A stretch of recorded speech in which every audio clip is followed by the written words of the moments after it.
Welcome to LearnHowToQuilt.com's video on border prints, which is the third video in our border series. In the previous tutorials, you learned how to figure the border sizes and then calculate the yardage required. Today you'll get some tips for using fabric made specifically for borders. Then you'll see how this free handout can help you figure out yardage while we add a border print to this small sample. You can download this handout along with the other handouts from our series at LearnHowToQuilt.com, or you can click on a link below. Border prints are fabrics with patterns usually following the selvages. The pattern strips can all be the same, or they may vary. This scallop print is repeated several times across the yardage, unlike the strips in this blue fabric. Knowing the number of repeats is important when figuring yardage for your borders. All printed fabric have patterns repeated across the yardage. Opening your material from selvage to selvage will help you see the fabric's pattern. The fabric's pattern has vertical and horizontal boundaries. For example, if I start at the tip of this leaf, you can see it repeats again over here, but it also repeats up here. The pattern inside these boundaries repeats over and over again across this fabric. Here's another example of a fabric repeat. The orange flower center repeats again about 4 inches up and about 5.5 inches over. Everything inside this rectangle is then repeated over and over again across the fabric. When working with border prints, you'll want to identify the repeat from border to border strip. This fabric's pattern is repeated about every 13 inches. And this section repeats 3 times across the yardage. This fabric repeat may or may not be your border repeat. You might decide to choose these smaller strips for your border. Then your border would be repeated 4 times across this yardage. Generally speaking, the more pattern repeats you have, the less yardage you'll need. Having fabric with different pattern strips will give you many border choices. These pattern stripes repeat about every 13 or 14 inches, from the thin red strip at the bottom to the pale yellow strip at the top. Included in each repeat are a number of pattern strips that can be used alone, like this floral, or in groups. Here are 2 red strips around a larger design strip, with another pale yellow strip on top. Each of these examples could be counted as 1 repeat. The strips not in your pattern would be wasted. So you can see from this example, you can pick any printed strip or groups of strips as your border, but you may have to waste some fabric in order to get what you want. This pattern repeats every 7 inches. It starts with a thin red decorative pattern and then ends in the floral pattern. There are 5 full rows of this repeat across the yardage. The top scallop row can't be counted as a repeat since it's missing the floral strip. If you decide to avoid these floral strips altogether, you could get 6 repeats. In this photo, I've partitioned off some of the repeats in order to explain why it's so important to know how many repeats are in your border fabric. In the blue boxes, the repeat has floral strips on both ends with scallops in the center. There are only 2 repeats across the yardage. In the green boxes, the repeat has a little floral on top and bottom with the scallops in the center. You would get 4 repeats using this pattern. In the pink boxes, the scallops are in the center without any of the floral print. This pattern would give you 6 repeats. You can see that each of these scenarios would require different yardage amounts, so you always need to decide on your repeat pattern before figuring yardage. Another thing about repeats, sometimes the pattern appears to be repeating, but the pattern's actually a mirror image. I've cut these strips from the selvage edges and then lined them up. Notice the thistles. The ones on the top piece bend to the left, while the thistles on the bottom piece bend to the right.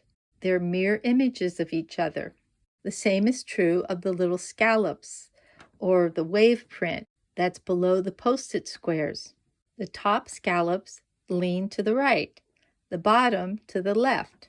If you want to use one of these sections for a border, you'd need a lot of yardage because you only have one repeat. Or you could just use it on the top and on the bottom, and possibly no one noticed the difference in the pattern. After choosing your border strip, you'll need to add a 1/4 inch seam allowance. Often, this means that you'll have to cut into the pattern strips that are located on each side of your border. Unfortunately, you probably won't be able to use these for other projects. So in the case of this floral, I might decide not to include the white on the sides. Instead, that's where my seam allowances could go. I'll be using this small rectangle to represent a quilt top needing a border. First, I have to determine my border repeat. I've decided to use this section here of the border print for my border.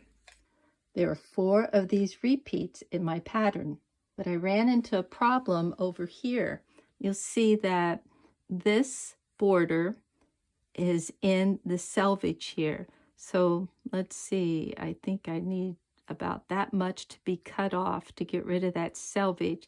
So I'm either going to have to do away with these borders on the selvage area and only have 2 repeats, or I'm going to have to change the width of this pattern here. So I think I'll do that in order to get 4 repeats out of this fabric. So let's say that I'm just going to do this section in the middle here. That's about 2 1/8 inches wide. I'm going to do away with this little green strip here and here. And if I add a 1/4 inch on either end, then that's going to be about 2 5/8 inches.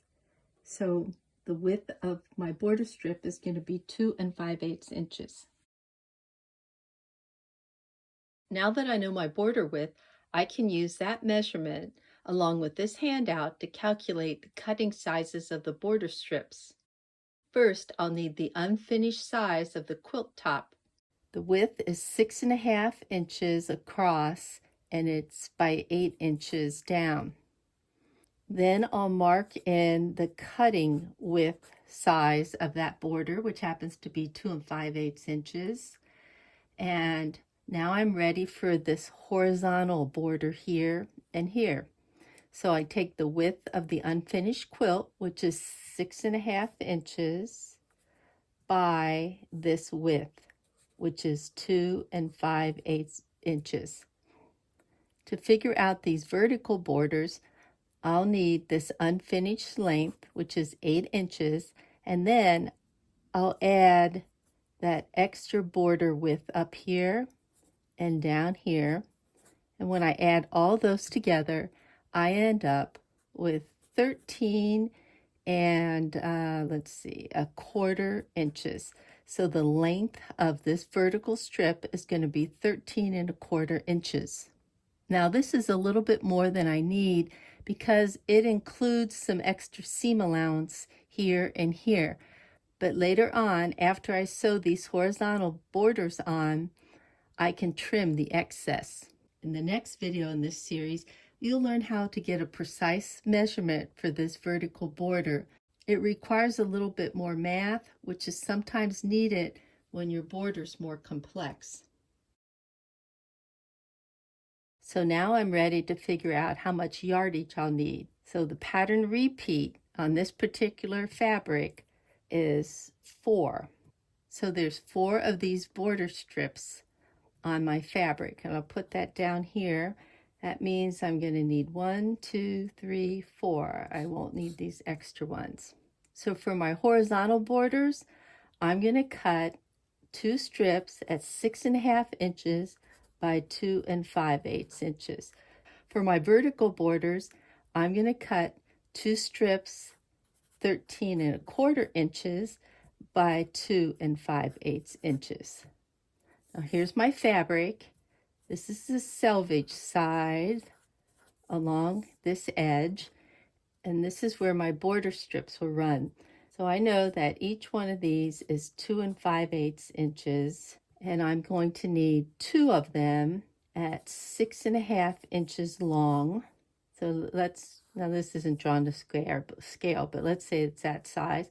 And I'm going to need 2 of them at 13 1/4 inches long. So for this particular quilt top, I'll need to buy fabric that's 13 1/4 inches long, which happens to be close to 3/8 of a yard, 13 1/2 inches.